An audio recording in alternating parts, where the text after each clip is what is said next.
Ωραία, πάμε να ξεκινήσουμε. Ωραία, οπότε ευχαριστώ για την πρόσκληση. Εγώ θα σας μιλήσω τώρα για δύο διαφορετικά θέματα, για fairness και truthfulness, που είναι θέματα τα οποία, το topic το οποίο έχω διαλέξει δεν έχει να κάνει τόσο με το θέμα του υπολογισμού, θα δείτε. Εδώ, ακόμα και αν έχουμε πάρα πολύ χρόνο, κάποια από αυτά τα προβλήματα είναι δύσκολα. Οπότε πάμε να δούμε πώς αυτά εμπλέκονται και πώς οι γράφοι μας βοήθησαν, η αναπαράσταση σε γραφήματα μας βοήθησε για να λύσουμε κάποια από αυτά τα προβλήματα. Ωραία, οπότε θα συζητήσουμε, ο τίτλος είναι Fair and Truthful Allocations on Graphs, θα μιλήσω για fairness και truthfulness. Και είναι δουλειές μαζί με το πρώτο κομμάτι. Θα μιλήσω λοιπόν για δύο διαφορετικά κομμάτια. Το πρώτο κομμάτι είναι συνεργασία με τον Λία Κουτσουπιά από την Οξφόρδη και την Άννα Μαρία Κόβατς από τη Φραγκφούρτη. Και το δεύτερο κομμάτι που έχει να κάνει με EFX allocations, με fairness γραφήματα, είναι joint work με τον Άμος Φίατ από το Τελ-Αβίβ, τον Κουτσουπιά από την Οξφόρδη και την Αλκμήνης Γουρίτσα από το ΟΠΑ και τον Αρχιμίδη. Ωραία. Θα συζητήσουμε το ίδιο πρόβλημα με δύο διαφορετικές version του προβλήματος. Οπότε το ένα θα είναι minimization και το άλλο θα είναι maximization. Ωραία, οπότε όταν θα μιλήσουμε για scheduling, θα έχουμε εργασίες τις οποίες θέλουμε να αναθέσουμε. Οπότε έχουμε μια σειρά από εργασίες και θεωρούμε ότι είναι additive αυτές οι εργασίες. Τι σημαίνει αυτό? Όλες αυτές τις εργασίες πρέπει να αναθέσουμε στην ανάλυση και τον Bob. Και αυτό είναι το κόστος, ο χρόνος ο οποίος θα χρειάζονται για να εκτελέσουν αυτές τις εργασίες. Για παράδειγμα, αν κάνουμε αυτήν εδώ την ανάθεση, η άλλη θα έχει κόστος 27, ενώ ο Bob θα έχει κόστος 26. Αν θεωρήσουμε ότι είναι άντιδο, είναι προσθετικές αυτές οι συναρτήσεις. Ωραία. Το ίδιο πρόβλημα θα το δούμε και από την άλλη σκοπιά του maximization. Σε αυτή την περίπτωση, οπότε εδώ είναι το κόστος της άλλης και του Bob είναι 26. Ωραία. Αλλά πολλές φορές θα τα βλέπουμε σαν goods αυτά τα αγαθά. Στο δεύτερο κομμάτι της ομιλίας, όπου θα μιλήσουμε για δικαιοσύνη. Οπότε εδώ μπορεί να τα δείτε σαν δώρα, ας πούμε. Οπότε το ίδιο allocation πάλι θα έχει 27 και 26, μόνο που τώρα δεν είναι κόστος το οποίο θέλουν να κάνουν minimize οι παίχτες, είναι value το οποίο θέλουν να κάνουν maximize. Ωραία, οπότε το value θα είναι εδώ 27 και εδώ 26. Ωραία. Ωραία, οπότε πάμε με το πρώτο κομμάτι, το οποίο έχει να κάνει με truthfulness γραφήματα. Η ιδέα εδώ πέρα, ο σκοπός είναι να σας δώσω ποιο είναι το βασικό υπολογιστικό μοντέλο του truthfulness και όχι να μπούμε στις λεπτομέρειες, οπότε αυτός είναι ο στόχος. Αλλά θα σας πω περίπου τι κάναμε και πώς μας βοήθησαν τα γραφήματα. Ωραία.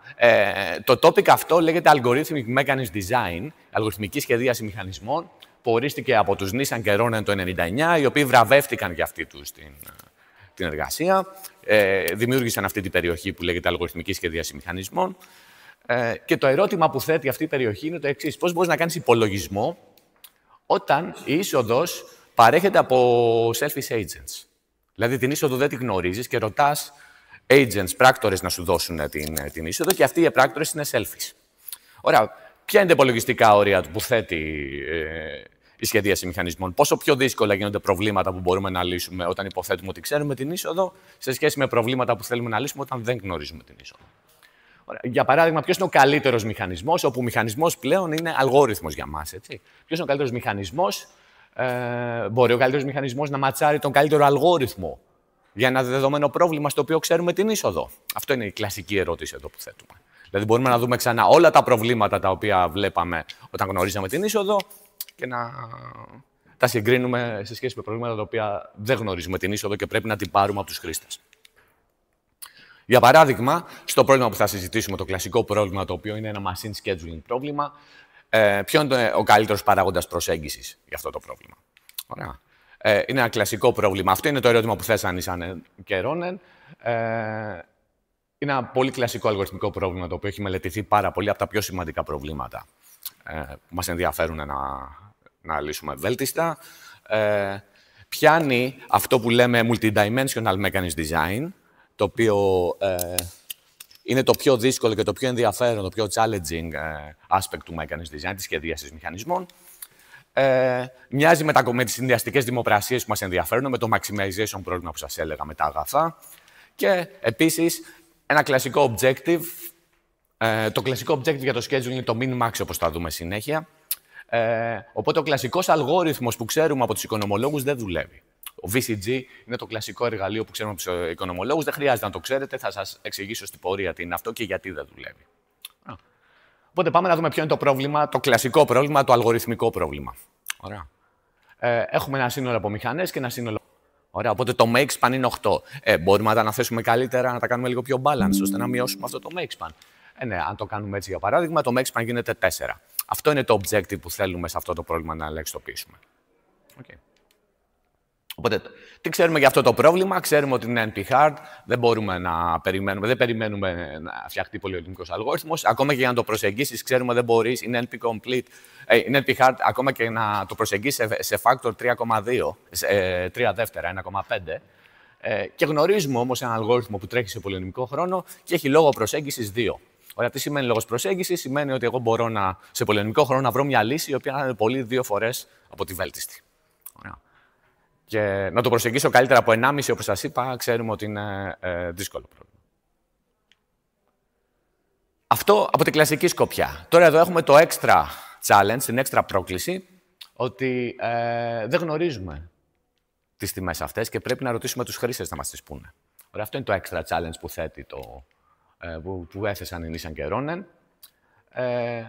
Οπότε, πλέον τους ρωτάμε τους χρήστες και οι χρήστες θα μας πούνε BIJ, το οποίο μπορεί να μην είναι ακριβώς η αλήθεια, μπορεί να μην είναι το TIJ που είναι το αληθές. Ο μηχανισμός θα κάνει allocate τα tasks με κάποιον allocation αλγόριθμο. Και τι σημαίνει άλλο μηχανισμός? 2 πράγματα σημαίνει. Το ένα είναι κάποιος allocation μηχανισμός, πώς θα κάνουμε ανάθεση των εργασιών στις μηχανές. Και το δεύτερο είναι, θα πρέπει να πληρώσει, να δώσει κίνητρα στους παίχτες τώρα να πούν την αλήθεια. Γιατί θεωρούμε ότι δεν θέλουν να πάρουν.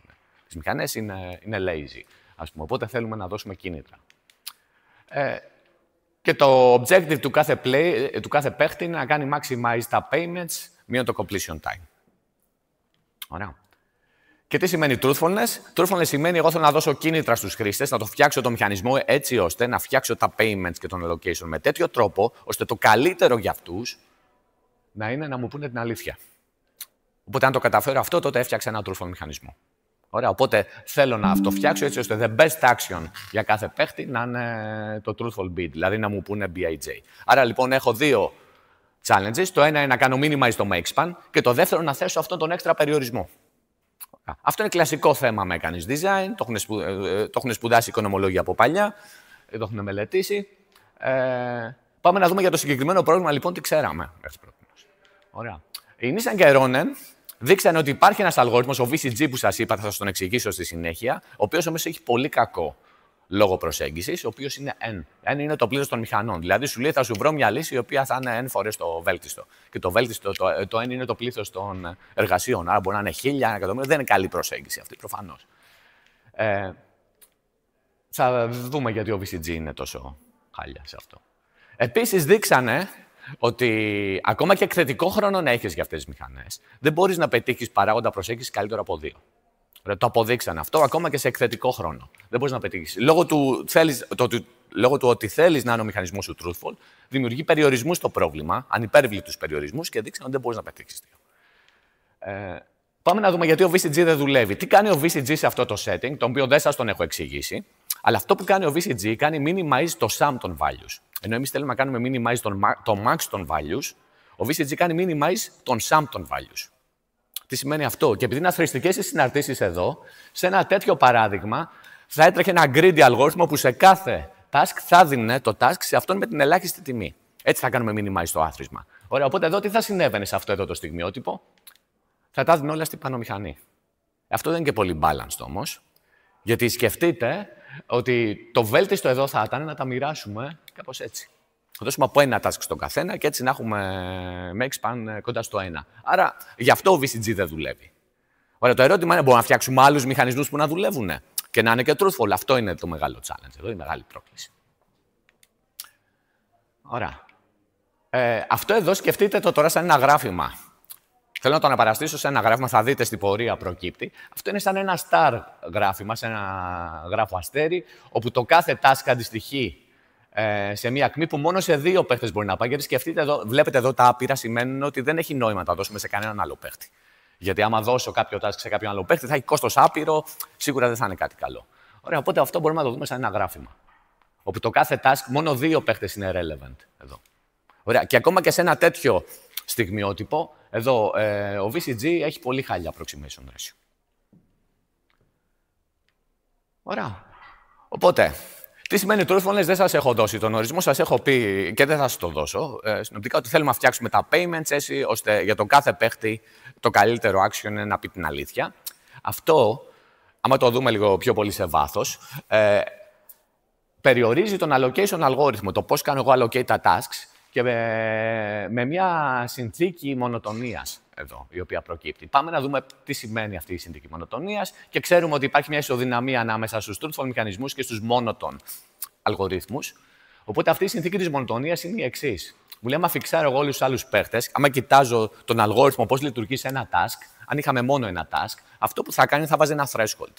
Και αυτό που θα έλεγε είναι ότι αν είσαι κάτω από το threshold, πρέπει να δίνεις πάντα το task. Αν είσαι πάνω από το threshold, δεν το δίνεις το task. Οπότε, κάνει αυτόν τον διαχωρισμό.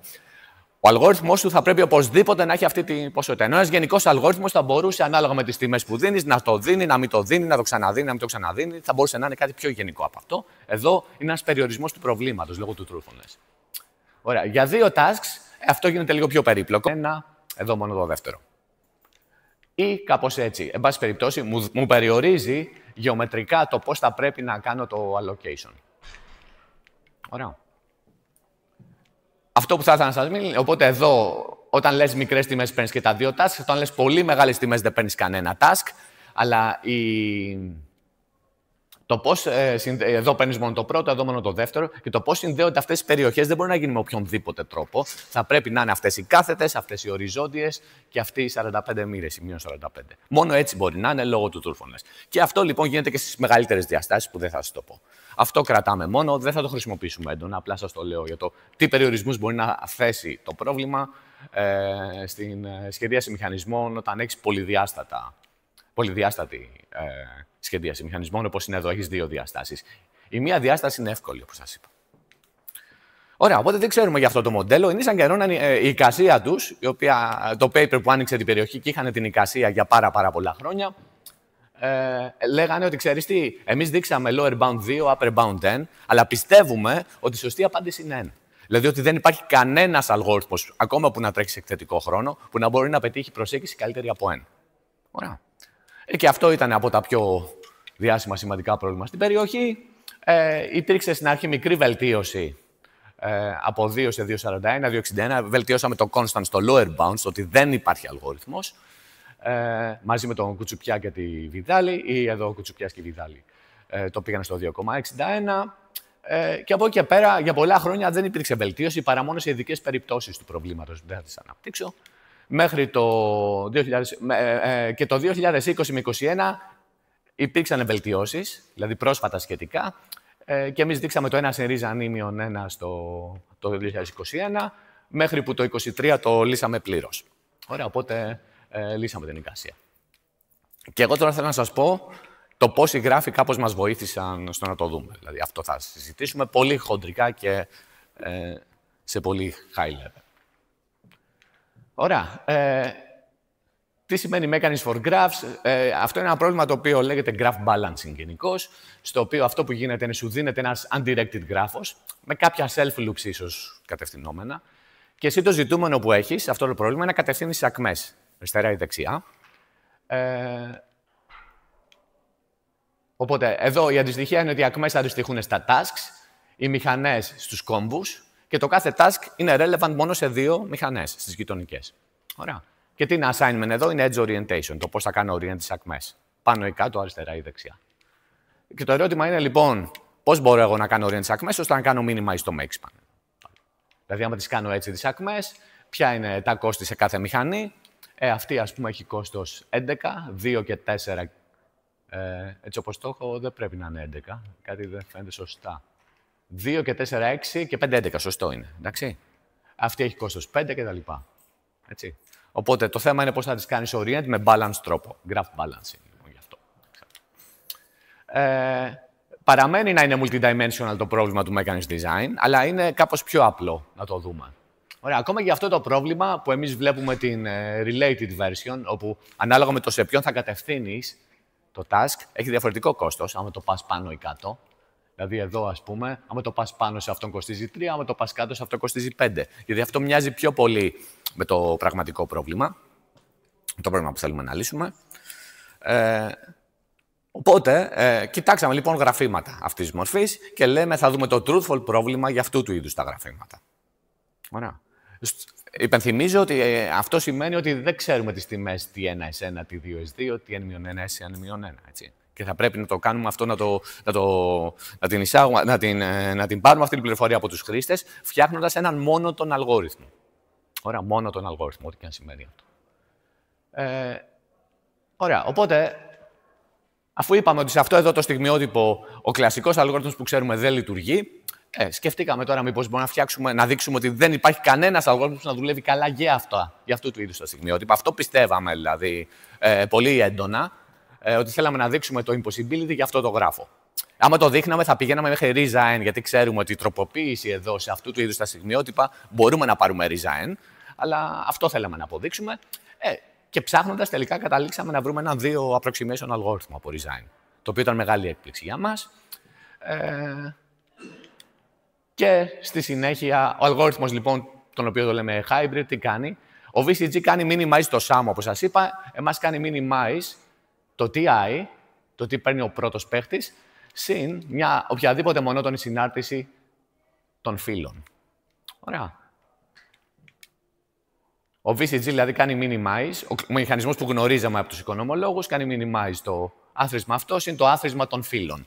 Και αυτό είναι ο VCG, μόνο που δεν είναι καλό objective, όπως είπαμε. Μάλλον, αν κάνεις αυτό, ως προς το makespan δεν θα πάρεις καλό approximation ratio.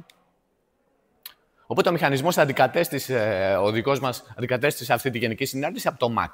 Οπότε εμείς θέλαμε να κάνουμε minimize το makespan, που είναι μόνο το δεύτερο κομμάτι. Το μέγιστο ανάμεσα σε αυτά τα δύο. Εντάξει, τουλάχιστον κάναμε minimize το άθροισμα αυτών των δύο ποσοτήτων, όπου αυτό το κομμάτι είναι το max μπαίνει εμέσως εδώ και αυτό μας γλιτώνει ένα παράγοντα 2, δηλαδή δείχνει approximation ratio 2, ενώ ο VCG έχει approximation ratio n. Γιατί εδώ έχει το άθροισμα ανάμεσα σε αυτά τα δύο, ανάμεσα στο max. Μπαίνει το max κατευθείαν μέσα και όχι το άθροισμα και αυτό είναι που μας γλιτώνει το παράγοντα. Εντάξει. Δεν είναι δύσκολο να το δει κανείς και αλγεβρικά. Ο αλγόριθμός μας πετυχαίνει αυτό, πετυχαίνει το μέγιστο από αυτό, αλλά έχει καλύτερο άθροισμα από τον βέλτιστο ως προς το βέλτιστο makespan και ο βέλτιστος τι πετυχαίνει με αυτό? Αυτό είναι φράσεται από το max και αυτό φράσεται από το max, 2 φορές αυτό, άρα παίρνεις ένα παράγοντα προσέγγισης 2, ενώ αυτό σου είναι παράγοντα προσέγγισης 1. Ωραία. Στη συνέχεια μελετήσαμε και άλλους γράφους. Για stars παίρνουμε 2. Τώρα για δέντρα μπορείς να πάρεις 4. Πώς κάνοντας decompose τον γράφο σε αστέρια και κάνοντας απλά αυτόν τον αλγόριθμο. Μπορεί να το κάνεις με έξυπνο τρόπο όμως, δεν γίνεται με οποιονδήποτε τρόπο. Αλλά αν το κάνεις έξυπνα, πετυχαίνεις ένα παράγοντα 4. Και σε planar γράφους πηγαίνουμε στο 8 ή σε graphs of trig with k, 2k συν 1 γενικότερα. Ωραία. Και κοιτάξαμε και άλλα objectives. Εκτός από το makespan, κοιτάξαμε και το asocial welfare, που είναι ένα. Για οποιαδήποτε LP norm, εν πάση περιπτώσει, καταφέραμε και βρήκαμε αλγορίθμους. Ωραία. Η επόμενη ερώτηση, και απλά θα το κλείσω εδώ πέρα, είναι: ωραία, αντί να έχεις γράφει, σημαίνει ότι έχω μία ακμή παράλληλη ανάμεσα σε δύο ακμές. Τι σημαίνει αν έχω πολλούς κόμβους? Δηλαδή, αυτά τα λέμε multigraphs, γιατί έχουν πάρα πολλές παράλληλες ακμές. Αυτό που δείξαμε για multigraphs τελικά, ενώ σε γράφους, στους απλούς γράφους παίρνεις 2 προσέγγιση, όταν πας σε multigraphs, δείξαμε ρίζα νη. Δηλαδή, η απόδειξή μας για το ρίζα νη ήταν όντως, είχαμε σωστή διαίσθηση ότι αυτό είναι ένα δύσκολο στιγμιότυπο, αλλά χρειαζόταν πάρα πολλές παράλληλες ακμές για να δείξουμε ότι δεν γίνεται. Και για να πάμε από το ρίζα νη στο νη, πήγαμε από τα stars στις κλίκες. Τέλος πάντων, είναι αρκετά περίπλοκη απόδειξη. Απλά σας λέω την ιδέα πώς μας βοήθησαν τα γραφήματα σε κάτι. Ωραία. Οπότε για κλίκες, για multi-clicks πήγαμε στο 1. Ανοιχτά προβλήματα εδώ. Δεν ξέρουμε ακόμα. Το graph schedule είναι ενδιαφέρον γιατί είναι ένα καλό εργαλείο για να μελετήσεις κιόλας μηχανισμούς εκεί και να σου δώσει διαίσθηση για το κανονικό πρόβλημα. Ακόμα και για δέντρα δεν ξέρουμε ποια είναι η σωστή απάντηση. Είμαστε ανάμεσα στο 2. Έχουμε lower bound και για τα δέντρα, είναι 2,618. Το upper bound είναι 4. Για κλίκες δεν ξέρουμε. Δεν ξέρουμε αν υπάρχει καλύτερο decomposition σε stars. randomized fractional μηχανισμοί, ανοιχτό. Και επίσης, κάτι που είναι πάρα πολύ της μόδας και έχει αναπτυχθεί τα τελευταία 4 χρόνια, είναι αλγόριθμοι και μηχανισμοί με predictions. Τι σημαίνει predictions? Ότι έχω κάποιο machine learning εργαλείο το οποίο μου λέει κάτι για το input και το ερώτημα είναι εγώ μπορώ να το χρησιμοποιήσω αυτό το εργαλείο ώστε να βελτιώσω την απόδοση αν το prediction είναι καλό και να μην χάσω σε robustness όπως το λέμε άμα το prediction είναι πολύ χάλια. Ωραία, γιατί τα predictions που μας έρχονται από το machine learning δεν έχουν εγγύηση. Μπορεί να δουλεύουν καλά στην πράξη, αλλά δεν έχουμε κάποια εγγύηση ότι θα δουλέψουν πάντα. Οπότε θέλουμε να το χρησιμοποιήσουμε αυτό έτσι ώστε όταν το prediction είναι καλό να τα πάμε καλά και όταν είναι χάλια το prediction πάλι να μην τα πηγαίνουμε εντελώς χάλια. Να έχουμε control. Οπότε υπάρχουν δουλειές προς αυτή την κατεύθυνση. Το έχουμε συνεχίσει με την Σγούριτσα και τον Βλάχο. Έχουμε κάποια αποτελέσματα. Και επίσης τι γίνεται σε auctions. Ωραία. Πάλι έχουμε συνεχίσει με Κουτσουπιά, Κόβατς και Βλάχο, ο οποίος είναι διδακτορικός φοιτητής.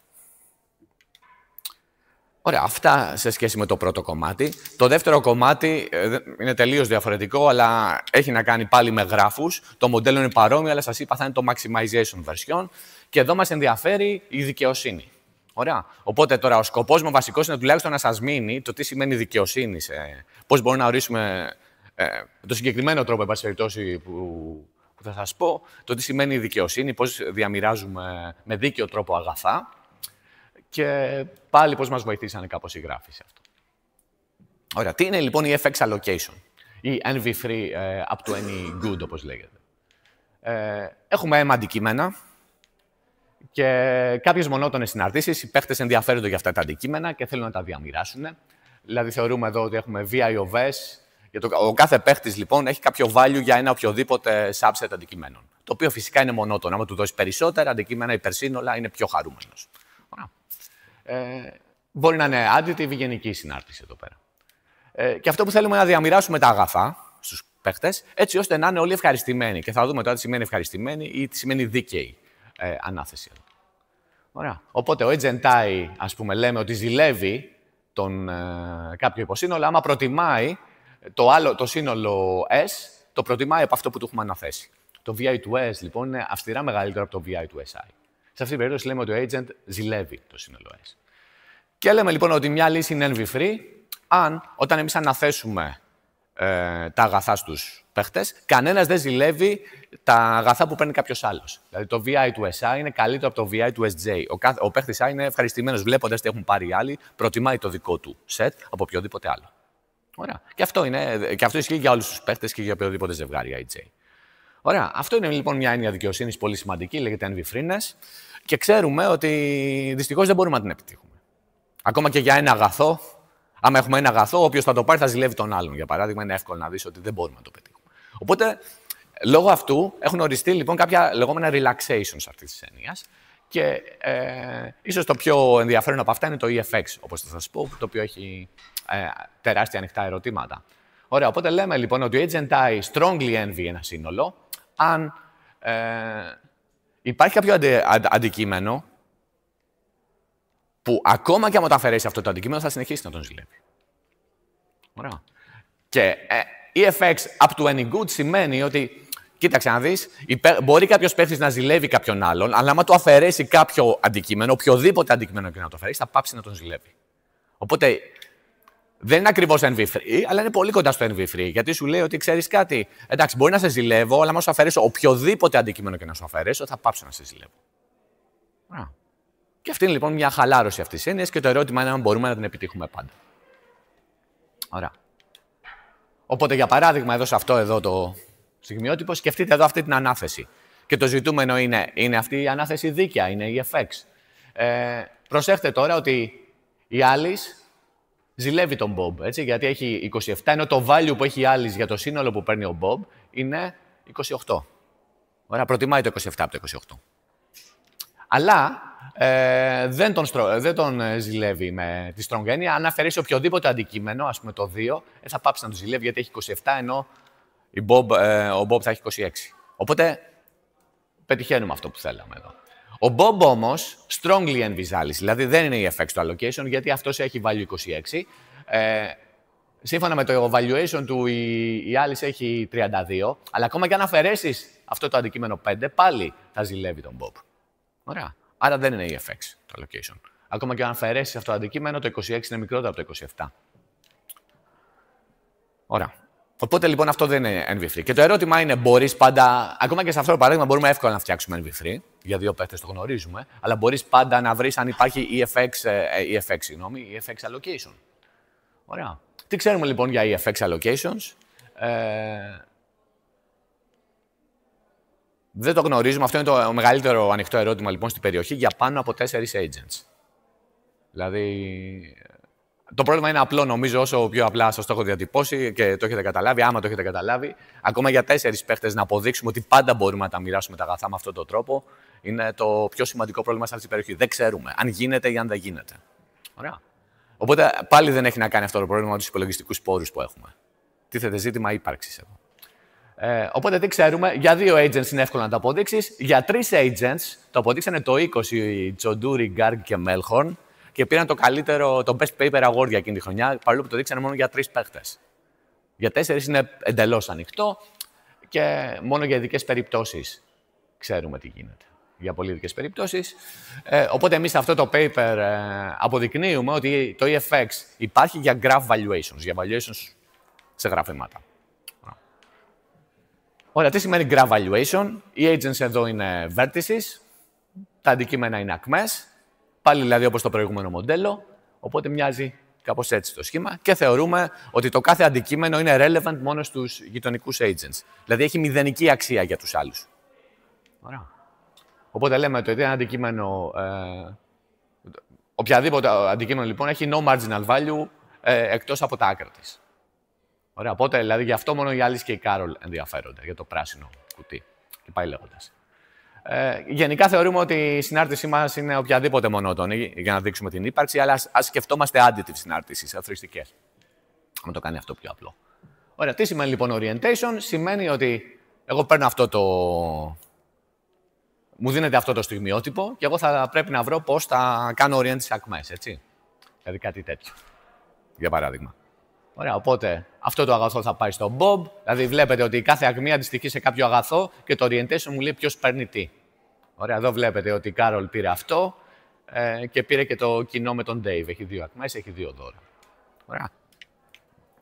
Αυτό λοιπόν είναι orientation. Οπότε το πρώτο ερώτημα είναι, και αυτό το orientation είναι EFX. Εξαρτάται από το EFX, αν ο Bob και ο Dave προτιμούν το αντικείμενό τους από τα αντικείμενα που παίρνει η Carol. Ωραία, εξαρτάται από αυτό. Πάμε να δούμε λοιπόν. Οπότε το πρώτο ερώτημα που θέσαμε είναι: μπορείς να βρεις πάντα EFX orientation? Εμείς, για να πω την αλήθεια, πάλι κοιτάξαμε τα γραφήματα με σκοπό να δείξουμε ότι δεν γίνεται, impossibility. Οπότε και όντως μπορείς να δείξεις εύκολα, όπως θα δούμε τώρα, impossibility για orientations. Πάμε να δούμε λοιπόν τι σημαίνει αυτό. Αυτό είναι ένα νομίζω εύκολο παράδειγμα, μπορούμε να το παρακολουθήσουμε. Πάρτε αυτό το γράφημα και σκεφτείτε το εξής, ότι οι διακεκομένες έχουν value 1 για τους παίχτες και οι μεγάλες ακμές αυτές, ανάμεσα στην Alice και στον Dave, οι δύο παρέλες, έχουν πολύ μεγάλη αξία. Έχουν κάποιο V, το οποίο είναι πάρα πολύ μεγάλο. Ωραία. Και το ζητούμενο είναι τώρα αν υπάρχει EFX orientation. Και θα αποδείξουμε ότι αυτό δεν γίνεται. Και ο λόγος είναι ο εξής. Σκεφτείτε ότι όπως και να κάνεις orient τις ακμές, τις μεγάλες, ωραία, είναι συμμέτρικο, οπότε δεν έχει και πολύ σημασία έτσι όπως το έχω φτιάξει. Σκεφτείτε λοιπόν ότι κάνω orient τις ακμές αυτές μεγάλες προς τα πάνω. Ωραία. Και επίσης, κάπως θα πρέπει να κάνω orient και την ακμή ανάμεσα στον Alice και τον Bob, σωστά? Τι συμβαίνει εδώ πέρα? Αυτό που συμβαίνει είναι ότι η Eve εδώ ζηλεύει τον Bob. Τον ζηλεύει γιατί ό,τι και να πάρει από τα υπόλοιπα, το V έχει μεγαλύτερη αξία. Δηλαδή το αντικείμενο που παίρνει ο Bob με αυτό το orientation είναι πάρα πολύ μεγάλο. Ωραία, οπότε προτιμάει... θα τον ζηλεύει σίγουρα. Τι σημαίνει αυτό? Ότι για να είναι EFX δεν θα πρέπει να πάρει κανένα άλλο αντικείμενο ο Bob. Γιατί αν πάρει, τότε αν το αφαιρέσει αυτό το αντικείμενο δεν θα είναι EFX. Γιατί άμα αφαιρέσει αυτό το άλλο αντικείμενο θα συνεχίσει να τον ζηλεύει. Ενώ τώρα τουλάχιστον παίρνει μόνο ένα αντικείμενο και σύμφωνα με το EFX είναι OK άμα παίρνει μόνο ένα αντικείμενο. Γιατί εντάξει, άμα το αφαιρέσει θα πάψει να τον ζηλεύει. Τώρα εδώ, επειδή παίρνει αυτή το μεγάλο αντικείμενο, δεν πρέπει να πάρει τίποτα άλλο. Και το ίδιο ισχύει και για την Alice. Γιατί ο Dave θα ζηλεύει την Alice. Ωραία, άρα αυτή η ακμή δεν μπορεί να γίνει orient πουθενά. Και αυτό συμβαίνει, δεν υπάρχει orientation. Αυτό λοιπόν ήταν, αυτό ήταν ένα εύκολο παράδειγμα για να καταλάβουμε. Οπότε Eve strongly envies Bob, no matter how the rest of the edges are oriented. Έτσι, αυτό είναι το ζητούμενο. Γιατί από τις άλλες ακμές, ακόμα και όλες να τις πάρει η Eve, θα πάρει μια αξία η οποία είναι πολύ μικρότερη από το B. Ωραία. Στη συνέχεια, αυτό που δείξαμε είναι ότι είναι το να δούμε αν μου δοθεί ένα γράφημα, αν έχει FX orientation ή όχι, είναι NP-complete. Ωραία, οπότε δεν θα μπω σε πολλές λεπτομέρειες, αλλά μπορούμε να φτιάξουμε gadgets εδώ, τα οποία μπορώ να το βρω μέσω του circuit chat και φτιάχνοντας gadgets, φτιάχνοντας πύλες, φτιάχνοντας την OR πύλη, φτιάχνοντας copies, φτιάχνοντας end OR. Για παράδειγμα, εδώ πέρα, πώς μπορώ να φτιάξω copy μιας μεταβλητής. Σκεφτείτε ότι μεταβλητή εδώ πέρα σημαίνει ότι αν το χ πάει προς τα πάνω, είναι μια μπούλα μεταβλητή, τότε αυτό θα πρέπει να πάει προς τα κάτω. Ωραία, είναι το not χ. Γιατί συμβαίνει αυτό? Γιατί αν αυτή η μεταβλητή πάει προς τα πάνω, είναι 1, πάει προς τα πάνω, τότε αυτός δεν μπορεί να πάρει καμία άλλη ακμή. Άρα σημαίνει ότι η διακεκομένη θα πρέπει να πάει δεξιά. Και άρα αυτή θα πρέπει να πάει προς τα κάτω. Οπότε μπορούμε να δείξουμε, εν πάση περιπτώσει, να φτιάξουμε τέτοιου είδους gadgets. Μπορούμε να φτιάξουμε OR gadgets. Δεν θα σας πω τις λεπτομέρειες, αλλά μπορούμε. OR σημαίνει ότι αν και η A τόνος A είναι προς τα πάνω, μάλλον αν μία από τις δύο, A τόνος A ή B τόνος A είναι προς τα πάνω, τότε αυτή θα πρέπει να είναι προς τα πάνω. Ανάποδα, αν είναι και οι δύο, και η A' και η BB' προς τα κάτω, τότε θα πρέπει αυτή να είναι προς τα κάτω. Και αυτό για παρόμοιους λόγους συμβαίνει. Δηλαδή, σκεφτείτε, ας πούμε, ότι αν αυτό πάει προς τα πάνω, τι σημαίνει? Αυτές είναι οι παχές ακμές. Σημαίνει ότι ο A δεν πρέπει να πάρει καμία άλλη ακμή. Άρα το άλλο θα είναι orient προς τα κάτω. Και μετά μπορούμε να δείξουμε ότι αυτό αναγκαστικά θα πρέπει να πάει για αυτό το λόγο προς τα πάνω. Και μπορούμε να φτιάξουμε όλες τις ακμές. Τέλος πάντων, οπότε με αυτόν τον τρόπο μπορούμε να φτιάξουμε OR πύλες, μπορούμε να φτιάξουμε AND πύλες, μπορούμε να φτιάξουμε δηλαδή ό,τι μας χρειάζεται. Και αποδεικνύουμε ότι το πρόβλημα είναι NP-complete. Οπότε, το βασικό μας όμως αποτέλεσμα είναι ότι δείχνουμε ότι πάντα μπορείς να βρεις EFX allocation. EFX orientation δυστυχώς δεν υπάρχουν, αλλά μπορείς να βρεις EFX allocation. Τι σημαίνει? Ότι αναγκαστικά κάποιες από τις ακμές αυτές, τα αντικείμενα πρέπει να τα δώσεις σε παίχτες που δεν ενδιαφέρονται για αυτά, που έχουν value 0. Νομίζω ότι δεν υπάρχει αρκετός χρόνος για να σας πω την ιδέα, ας πούμε, αλλά πάντα υπάρχει τρόπος. Κάποια αντικείμενα δυστυχώς θα πρέπει να τα δώσεις σε χρήστες που δεν ενδιαφέρονται. Γι' αυτά έχουν 0 value για να ικανοποιήσεις το NV-free, το EFX property, αλλά υπάρχει πάντα τρόπος. Ωραία.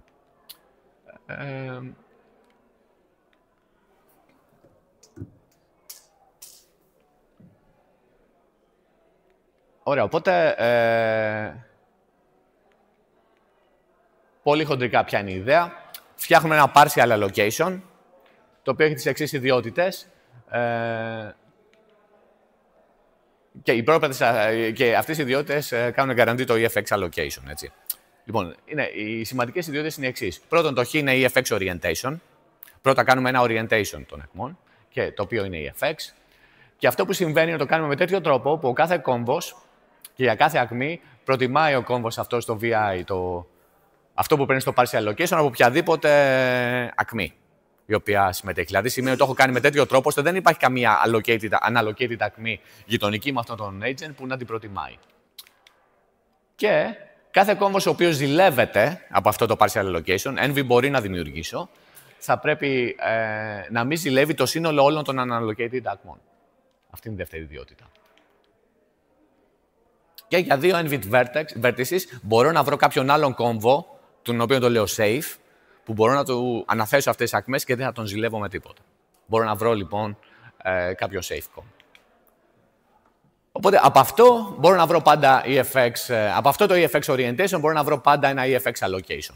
Ωραία. Πώς, θα πρέπει να πω πώς αναθέτω τις υπόλοιπες ακμές και υπάρχει πάντα ένας τρόπος που βασίζεται σε αυτές τις ιδιότητες. Ωραία. Εδώ για παράδειγμα, αν υπάρχει μια unallocated ακμή μεταξύ ενός non-envid και ενός envid, μεταξύ δύο non-envid κόμβων, τότε αυτό που μπορώ να κάνω είναι να αναθέσω αυτή την ακμή σε αυτόν, ο οποίος ήταν non-envid, άρα θα συνεχίσει, σημαίνει ότι δεν τον ζηλεύει κανείς, και με βάση αυτές τις ιδιότητες και μπορούμε να δείξουμε ότι είναι safe combos. Αυτόν το πέφτει για όλους τους υπόλοιπους. Και πάει λέγοντας. Σε βάση περιπτώσει, μπορώ να δείξω πώς μπορώ να κάνω orient τις υπόλοιπες ακμές. Κάποιες θα τις πάω σε κάποιους safe combos, αν έχω δύο που γίνονται NVID, όπως είναι εδώ αυτό εδώ το παράδειγμα. Και σε αυτή την περίπτωση, οπότε μετά το ζητούμενο είναι πώς μπορώ εγώ να κάνω guarantee αυτά τα δύο conditions. Ωραία. Πώς μπορώ να κάνω guarantee αυτά τα δύο conditions? Εύκολα, αυτό που κάνουμε είναι ένα greedy αλγόριθμο. Ξεκινάω και αρχίζω και λέω στο κάθε παίκτη, πάρε την καλύτερη ακμή που έχεις. Πάρε μία ακμή, την καλύτερη. Πάω στο άλλο endpoint και του λέω, εσύ πάρε από τις remaining την καλύτερη. Και πάει λέγοντας. Συνεχίζω με αυτόν τον τρόπο, οπότε φτιάχνω ένα partial allocation. Ωραία. Οπότε συνεχίζω και με αυτόν τον τρόπο μπορώ να αποδείξω ότι μπορώ να πετύχω αυτές τις δύο ιδιότητες. Ωραία. Το ζητούμενο είναι πώς πετυχαίνω την τρίτη και την τέταρτη. Οπότε, ανάλογα με το αν ισχύει η τρίτη ή όχι, η αλήθεια είναι ότι αν δεν ισχύει η τρίτη, τότε τελειώνει ακόμα πιο γρήγορα σε ένα βήμα. Είναι ακόμα πιο εύκολο. Αν ισχύει, πρέπει να κάνω κάποια τρικάκια για να το κάνω να δουλέψει. Εν πάση περιπτώσει, δεν θα μπούμε τώρα στις λεπτομέρειες. Οπότε, βρήκαμε με αυτόν τον τρόπο έναν αλγόριθμο, ο οποίος μας βρίσκει πάντα. Αποδεικνύει το ότι υπάρχει πάντα η FX λύση, το οποίο είναι γενικά, όπως σας λέω, ένα από τα πιο σημαντικά προβλήματα στο Fair Division, σίγουρα το πιο σημαντικό. Το αν υπάρχει για κανονικά valuations για 4 παραπάνω τιμές. Ωραία, οπότε ένα ερώτημα είναι για ποιες κλάσεις γραφημάτων έχουμε πάντα EFX Orientation. Υπάρχουν πολλές δουλειές που ακολούθησαν τη δική μας και ψάχνουν να βρουν να καταλάβουν αυτό το πρόβλημα. Μπορούμε να κάνουμε extend τη μέθοδο αυτή σε multigraphs, για παράδειγμα. Πιστεύαμε ότι θα ήταν πολύ εύκολο, κάτι πολύ εύκολο, τελικά δεν το... φάνηκε ότι είναι κάτι πολύ πιο δύσκολο από αυτό. Ήδη υπάρχουν 3 εργασίες παράλληλες, 3-4 εργασίες που ψάχνουν να βρουν αυτό και δεν έχουν καταφέρει να βρουν αν υπάρχει FX ή όχι σε multigraphs. Έχουν λύσει μόνο ενδιάμεσες περιπτώσεις. Άρα τελικά φάνηκε ότι ήταν πολύ ενδιαφέρον και δύσκολο το πρόβλημα των γραφημάτων και εδώ. Υπεργράφη με constant edge size. Τι σημαίνει υπεργράφη? Πλέον το κάθε αντικείμενο δεν έχει νόημα μόνο για 2 παίχτες, αλλά για 3, ας πούμε, ή παραπάνω. Δεν ξέρουμε. Other notions of fairness. Για το MMS fairness, το οποίο δεν σας έχω πει πολλά, αλλά είναι το άλλο σπουδαίο concept.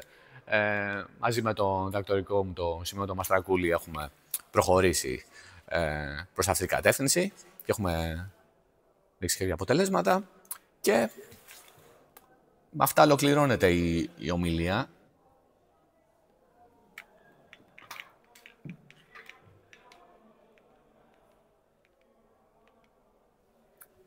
Αυτά. Οπότε, ευχαριστώ για την παρακολούθηση.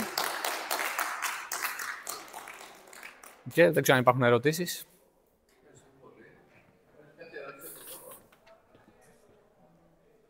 Ναι. Ορίστε. Ναι, βέβαια, πάρτε. Okay.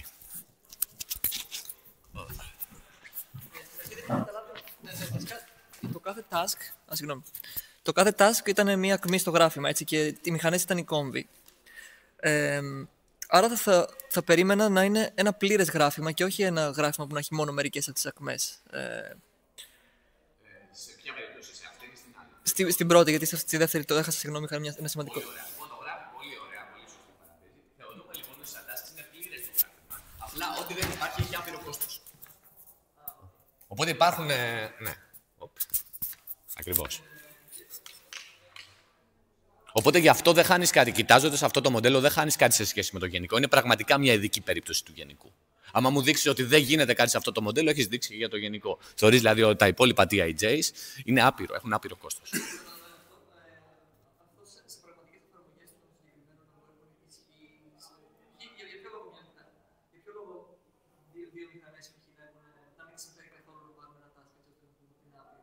Τη συμφέρει, αλλά δεν θέλουν να τις πάρουν δωρεάν. Οπότε το θέμα είναι ότι άμα ήταν να τις δώσεις δωρεάν, θα σου λέει στο αλγοριθμικό πρόβλημα θα ήθελες να τις δώσεις κατευθείαν δωρεάν. Ωραία, οπότε όλοι θα σου πούνε όχι, δεν τη θέλω δωρεάν. Το κόστος μου, ας πούμε, είναι πολύ μεγάλο για να την πάρω. Οπότε εσύ θέλεις να τους δώσεις κίνητρα, να σου πούνε την αλήθεια και μετά ποιο είναι το objective της μηχανής, είναι τι payment θα τους δώσεις, πόσο θα πληρωθούν.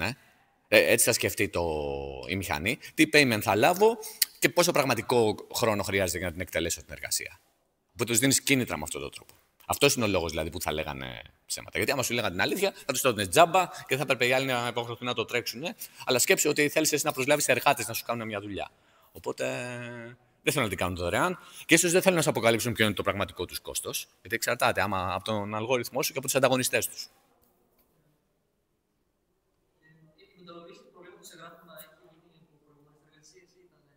Όχι, εμείς Ωραία, καλή ερώτηση. Λοιπόν, στο αλγοριθμικό πρόβλημα υπήρχε. Αυτό το πρόβλημα είχε μελετηθεί στο μοντέλο που η κάθε εργασία έχει το ίδιο κόστος, είτε πας πάνω είτε κάτω. Όπως και αν την κατευθύνεις. Αυτό λέγεται. Υπήρχε και υπήρχαν αποτελέσματα σε αυτή, αλλά δεν το είχαν κοιτάξει από mechanism design. Εγώ μάλιστα θυμάμαι ότι ήμουν στο συνέδριο που την είχαν παρουσιάσει εκείνη την εργασία και λέω αυτό κάπως θα μπορούσε κάποια στιγμή να μας φανεί χρήσιμο. Αλλά αυτό που μας δυσκόλευε είναι ότι. Που με δυσκόλευε εμένα τότε ήταν ότι ήξερα το βάρος της μηχανής είτε πάει πάνω είτε κάτω. Στη συνέχεια, όταν είδαμε ότι οι μηχανές μπορεί να έχουν διαφορετικά κόστη ανάλογα με το που θα την κάνεις orient, τότε αρχίζει και μοιάζει περισσότερο με το πρόβλημα που θέλω εγώ, που μου λείπουν αυτές οι τιμές. Αλλά πάλι μας ήρθε προσπαθώντας να δείξουμε ένα impossibility για αυτό το γράφημα που καταλάβαμε ότι αυτό μοιάζει με γράφο, ας πούμε, γράφει με stars. Οπότε έτσι κάναμε τη σύνδεση. Αλλά το αλγοριθμικό πρόβλημα είχε μελετηθεί και είναι ακόμα ενδιαφέρον και πολύ ανοιχτό. Δηλαδή, εγώ δίνω πτυχιακές σχετικές, ας πούμε, για το αλγοριθμικό πρόβλημα που. Δεν ξέρουμε, ας πούμε. Απλά το αλγοριθμικό πρόβλημα είναι λίγο πιο εύκολο στη μία περίπτωση. Μπορείς να το προσεγγίσεις με ένα 75 και όχι για 2 που είπα στη γενική. Μπορείς να πάρεις λίγο καλύτερο παράγοντα προσέγγισης, αλλά το 3 δεύτερα hardness ισχύει και εκεί. Εμείς ήμασταν οι πρώτοι που το είδαμε από τη mechanism design σκοπιά και για το fair division επίσης.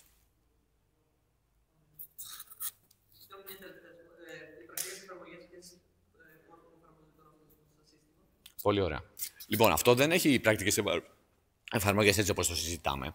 Γιατί αυτό που προσπαθούμε να καταλάβουμε εδώ είναι να πιάσουμε την έννοια του mechanism design στη μία περίπτωση και της δυσκολίας που.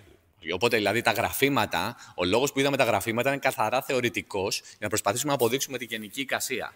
Οπότε δεν ήταν τα γραφήματα από μόνα τους δεν ήταν εφαρμογές, ούτε στο EFX. Αλλά.